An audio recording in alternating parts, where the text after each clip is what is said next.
Hey guys, welcome back to this SQL tutorial series. In this session, we'll learn how to create, use and drop a database.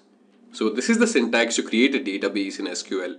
We will given the keywords create, database and then give the name of the database which you want to create.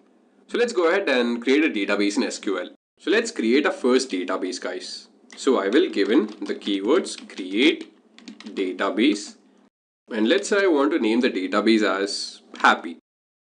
Right? So I'll put a semicolon over here. I'll hit execute. So see that commands have been completed successfully. Now let me hit refresh over here.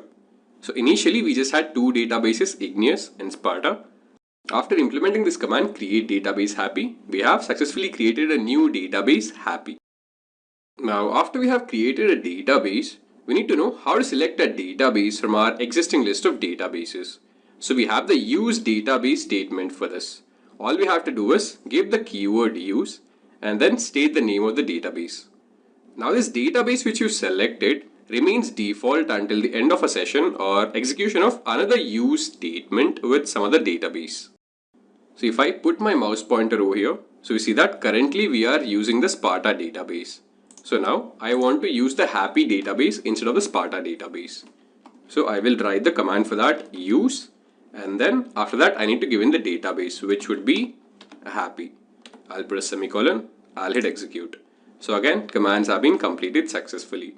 So now we see that the database has changed from Sparta to happy. So currently we are inside the happy database. Now we'll see how to delete a database, or in other words how to drop a database. So we have to give in the keywords drop database and then specify the name of the database which you want to drop. So now I'd want to drop this Igneous database. So let me write the command for that. Drop database and then the name of the database is Igneous. So I'll put a semicolon over here. I'll hit execute.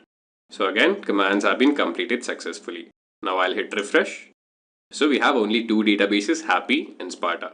So the database Igneous has been dropped. So this is how we can create, use and drop a database. In the next class, we'll learn about data types in SQL. So thanks for attending the session. Let's meet in the next class.